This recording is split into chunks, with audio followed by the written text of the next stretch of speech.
Welcome back. आज budget था, जैसा कि पिछले साल भी था और जैसा कि उससे पिछले साल भी था। और अगर आप मानो या मत मानो, बजट कई वर्षों से आ रहा है, तो कोई ये क्लेम नहीं कर सकता कि यशस्वी प्रधानमंत्री के राज में भारत ने पहली बार बजट देखा। कई सालों से देख रहे हैं और कई सालों से डिसअपॉइंट हो रहे हैं, कोई नई बात नहीं। सबसे बड़ी बात, इस वीडियो में दो चीज़ें करना चाहूँगा। पहले तो इस बजट में मिला क्या, और दूसरा, इस बजट में कौन सी ऐसी चीज़ें थी जो इन्होंने डिस्कस नहीं की। याद कीजिए, 1 साल पहले 1 फरवरी 2021 को बहुत बढ़ चढ़कर कहा गया था कि 2 पब्लिक सेक्टर बैंक्स को प्राइवेट करेंगे, एक public sector general insurance company को प्राइवेटाइज करेंगे और IDBI को भी करेंगे। लेकिन नहीं हुआ है, 1 साल हो गया है। इस बजट में उसको डिस्कस भी नहीं किया इन्होंने। पता है क्यों? क्योंकि सामने दिख रहा है उत्तर प्रदेश का चुनाव। मैंने एक वीडियो बनाया था 1 साल पहले जिसमें कहा था कि उत्तर प्रदेश के चुनाव आने से पहले देखिएगा क्या क्या होता है, जो कि आप लोग ऑब्जर्व भी कर पा रहे हो कि हो रहा है। उत्तर प्रदेश के चुनाव में हार का जब डर लगता है तो सरकारी नौकरियों को मतलब सरकारी नौकरी एक ऐसी हड्डी बन गई है कि ना तो ये निगल पा रहे हैं ना उगल पा रहे हैं। क्योंकि प्रो कॉर्पोरेट की बात करने वाले लोग, जब प्रधानमंत्री सामने आके कह दे government has no business to be in the business, फिर उसके बाद आप नौकरी नहीं दे सकते सरकारी, क्योंकि फिर आप अपने स्टैंड को मतलब कॉन्ट्राडिक्ट कर रहे हैं। और फिर ये भी नहीं हो सकता कि आप उत्तर प्रदेश चुनाव में चले जाओ ये कह के हम नौकरी दे रहे हैं।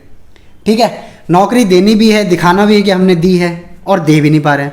फिर दूसरी बात, अभी जो अखिलेश यादव ने की है वो है ओल्ड पेंशन स्कीम, कि आप मानो या मत मानो, बहुत सॉलिड पॉइंट है, बहुत बुरी तरह हिट करने वाला है ये वाला पॉइंट। और लिटरली अगर 2022 में उत्तर प्रदेश चुनाव में बाद ओल्ड पेंशन स्कीम लागू हो गई तो 2024 का भी नेशनल इशू बनेगा। ये भी लिखवा लेना मेरे से।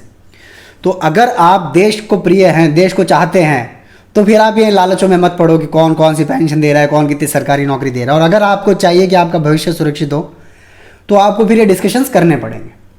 नंबर 2, बिटकॉइन और क्रिप्टो करेंसी के बारे में आज कहा गया है कि रिजर्व बैंक ऑफ इंडिया एक डिजिटल करेंसी लॉन्च करेगी ब्लॉकचेन टेक्नोलॉजी पे।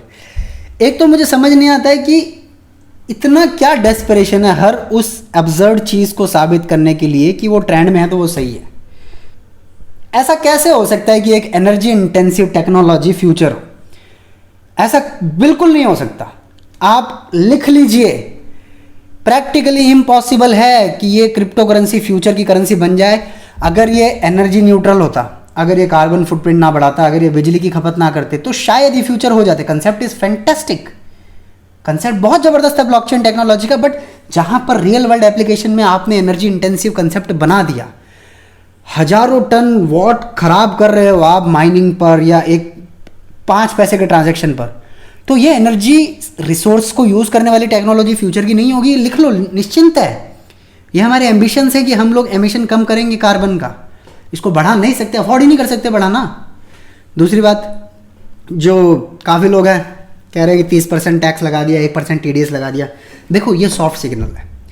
पहले पिछले 1 साल से RBI आपको सिग्नल दे रहा है धीरे धीरे कि क्रिप्टो को कैसे हैंडल करना है। क्रिप्टो में जो आपको आसान पैसा, अंधा पैसा दिख रहा है, ये इतना आसान नहीं है। It is possibly A bubble. मैं अभी भी कह रहा हूँ, it is possibly A bubble. फिर आप कहोगे जी डिसेंट्रलाइजेशन है, घंटा आधा मिनट लगेगी सरकार को तुम्हारे डिसेंट्रलाइजेशन को सेंट्रलाइजेशन करने में। भाई, तुम क्रिप्टो खरीद रहे हो, कहीं से तो खरीद रहे होंगे, कहीं तो पैसा डाल रहे होंगे। 5 लाख का क्रिप्टो खरीदा तो 5 लाख किसी को तो दिए होंगे अपने बैंक अकाउंट से। आधे मिनट से भी कम समय में ना वो अथॉरिटीज़ आपका डेटा निकाल के दे देंगी जब सरकार मांगेगी। ये जो बड़े बड़े हाउसेस बैठे हैं ना, इनको आ रहे हैं नोटिस FCRA के, फेमा गाइडलाइंस के, कि भैया डिक्लेयर करो, डिस्क्लोज करो कि ये पैसा किसका है, ये किसका वॉलेट रिचार्ज किया, इस वॉलेट के बाद जो ट्रेल बना, आपने कौन से बिटकॉइन की ट्रेल पे लिया है वो पैसा आपको दिखता है। आपको लोग कहते हैं buy the dip, buy the dip, buy the dip. एक समय आएगा जब आप लोग डिप बाय करने की कंडीशन में नहीं होगे, और कम से कम एनोनिमसली तो बिल्कुल नहीं होगे। सो अगर आप कमाते भी हो तो भी आपको टैक्स देना पड़ेगा। ये मत सोचना है कि आप लाखों कमा लो, सरकार को पता ना चले। सरकार है, आके कैमरे के सामने जब बताती है ना कि 2.5 फीट मोटी वॉल के पीछे आपका आधार कार्ड डेटा सेफ है, वो प्योर बकचोदी है, आपको बेवकूफ़ बनाने के लिए, बरगलाने के लिए, माहौल लाइट करने के लिए। ठीक है, ऊपर भी एक्सपर्ट्स बैठे जिन्हें पता होता है कैसे काम कर रही चीज़ें, वो दुनिया चला रहे हैं। 125 करोड़ का देश चलाने वाले चूतिए नहीं है, और वो हो भी नहीं सकते। तो क्रिप्टो में फिर से थोड़ा संभल के डील करना। और बाकी बजट में कोई कुछ भी कहे, बजट बकलोली है, 1 पैसे का फ़ायदा किसी आम आदमी को हुआ नहीं है। हाँ, इतना ज़रूर है कि ये चुनाव से डर के कोई बहुत ज़्यादा ड्रास्टिकली पैसा आपसे निकाल नहीं पाए। That's all. This is the budget 2022। जय हिंद।